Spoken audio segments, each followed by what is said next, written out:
Good morning friends. As you all know, the Ministry of Home Affairs via gazetted notification dated 29th September 2020 have made the FCRA Amendment Act 2020 effective from the date of the issue of notification. Already with such draconian amendments passed by both the houses of parliament, there has been a drastic impact on the workings of thousands of voluntary organizations, especially those working at grassroots levels for needy and poor. And making it effective at such a short notice have brought the entire operations of FCRA registered NGOs in the country at a complete halt. However, the latest notification issued by the department on 13th October 2020 was a little breather for such organizations. The department have granted a transition period of 31st March 2021 for opening of FCRA account as mandated by the amendments. Although the subject of the notification read as procedure for opening and operating the designated FCRA account, but in our opinion, though the notification, the department seek to provide clarification related to opening of account in the notified branch of SBI located at 11 Sansad Marg, New Delhi, the existing bank accounts and receiving of foreign funds. With so much of confusions and misleading informations being circulated around regarding what to do and what not, post such amendments, the Team NGOenabler thought of providing more clarity and keeping it simple to understand by compiling it in the form of FCRA Do's and Don'ts post FCRA Amendment 2020. So let's discuss the FCRA Do's and Don'ts post FCRA Amendment 2020. So the first do's for the organizations who are FCRA registered is stop sub-granting even to FCRA registered NGOs. As it is previous to such amendment, FCRA registered organizations could not grant donation to organizations other than those registered under FCRA.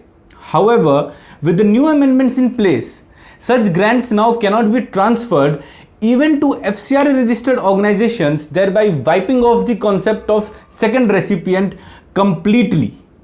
So the organizations will now have to take charge of the projects directly under their ownership and supervision. The second do's which the organizations should do is open a FCRA account in SBI, New Delhi. The new amendment have mandated each FCRA registered organization to open a FCRA account in the notified branch which was notified by the MHA department on 7th October 2020 to be 11 Sansad Marg SBI branch. Henceforth, all foreign contributions have to be received only in such FCRA account. The details of the branch was mentioned in the latest notification released. So the third FCRA do's is reduce administrative expenditure from FC funds. As per the new regulations, the spending on expenses which are of administrative nature is capped to 20% compared to 50%. So the organizations have to restructure and reformulate their budget for each project to keep the admin expenses within the prescribed new limit of 20% and focus more on the core activities, thereby justifying the objective of the donor and the very purpose of donation. So the fourth FCRA do's is open separate utilization account for each project. Yes, in our opinion, and as also permitted by the erstwhile as well as amended FCRA regulations, the organizations should open separate utilization accounts. Mind it, separate utilization accounts for each project. The purpose for opening the separate utilization accounts is better monitoring, more transparency and accountability towards donor, and ease of maintaining FCRA records. So coming to the fifth FCRA do's, retain existing FCRA bank account. Yes, you heard it right. Retain existing FCRA bank account. As per the latest notification, the FCRA organizations can retain the existing FCRA designated bank account for the purpose of keeping and utilizing the funds thereof.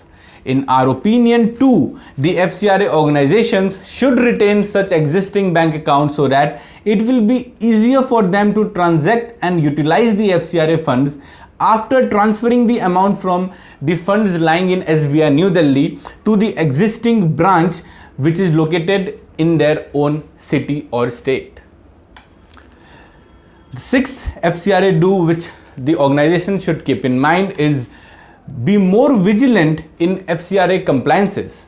As per the new amendment, even at the time of renewal, the inquiry might be conducted if deemed so by the department to verify whether the organizations has been regular in complying with the FCRA provisions. Such compliance includes even quarterly intimations which needs to be filed with the FCRA department, timely filing of annual returns, timely applying for FCRA renewal, and many more.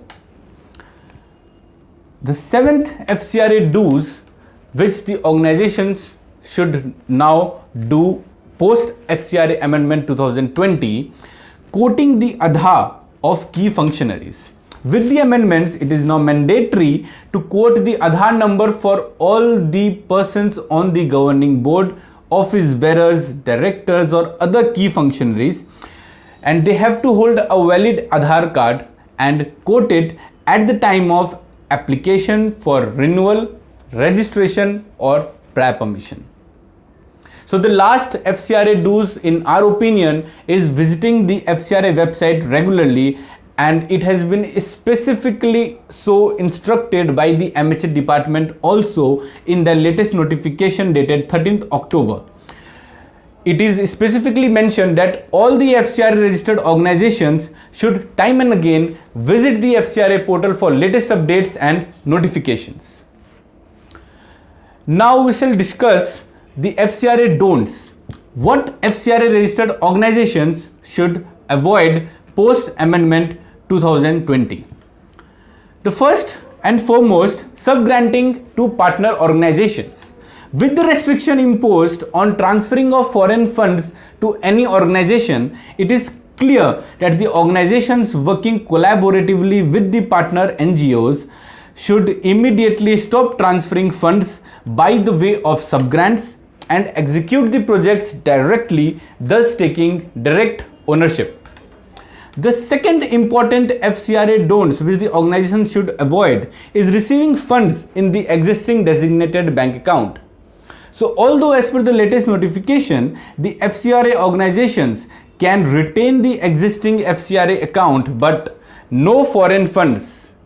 Please remember, no foreign funds can directly flow into such account. All foreign contributions have to be credited or deposited directly to the account in SBI branch of New Delhi, which can then be transferred to such existing account for utilization. However, it is important to note that the organizations can continue to receive the foreign funds in the existing bank account also, but only up to 31st March 2021 or till the time the account is opened in New Delhi, whichever is earlier. Coming to the third important point which is to be remembered is mixing of local and foreign funds. In their latest notification, and it was also there in the erstwhile FCRA Act, the department has yet again warned against depositing or crediting any funds other than the foreign funds, whether it may be in the new FCRA account to be opened in the SBI branch of New Delhi or the existing FCRA designated bank account or the utilization accounts. So the organization should categorically restrict themselves from mixing local and foreign funds. So the last point, and which was really of rejoice to the organizations, physical visit to New Delhi for opening of bank account needs to be avoided. As part of the laid down procedures for opening of bank account in SBI, New Delhi, the organizations have been directed to visit the nearest or any branch of SBI in their city or state, which will help them facilitate and coordinate with the relevant branch of SBI notified for FCRA account. No physical visit to New Delhi is required.